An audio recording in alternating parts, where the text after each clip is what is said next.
Hello everyone, Eve here from British Garden Centres and happy October! October is a great month to get out into your garden and start making preparations for next spring and to start thinking about putting your garden to bed for the year. And here are 3 gardening jobs that you can get out and do in your garden this month. To ensure that your garden is still full of colour during the colder months, why not plant up some pots with plants that are well known for giving autumnal interest? So things like winter pansies, and today I'm using cyclamen and heathers. So you want to make sure that you choose a pot with drainage holes in. I'm using a wood lodge pot and I have filled it with multi-purpose peat-free compost. And then to plant, I am just gently tipping the plants up out of their pots, giving the roots a tease to stimulate more root growth. And be sure to plant them at the same depth as they were planted in the original pot. Once I've planted them all, I need to backfill with more compost and tuck them in by firming them in with my hands, and then I'm going to give them a really good water. I'm then going to place it somewhere where I am able to enjoy their vibrant colour during the crisp autumn days.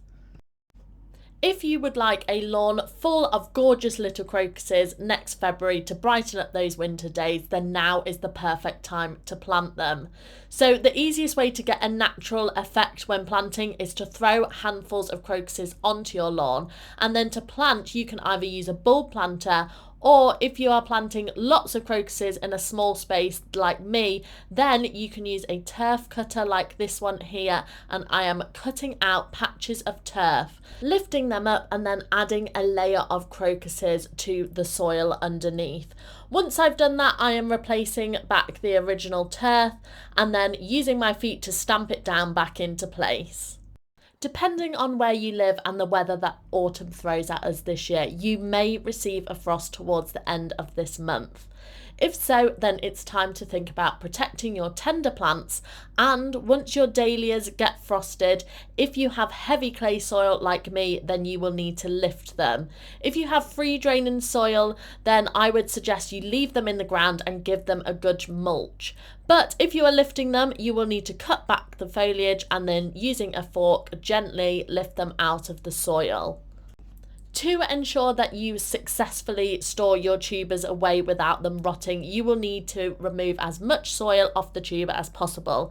If the soil was dry when you have lifted them, then it's quite easily done with your hands. Or if it has been quite wet, you can use a hose to wash off any excess soil.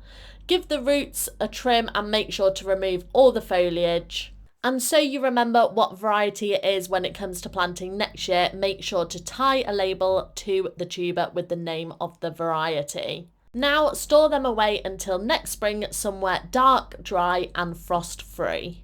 I hope this video inspires you to get out into your garden during the month of October. And to shop any of the products seen in this video, then you can nip into your local British Garden Centre, or you can shop online on our website. And for more content like this, don't forget to follow our social media channels and subscribe to this YouTube channel for more videos. Thank you for watching everyone. See you next time.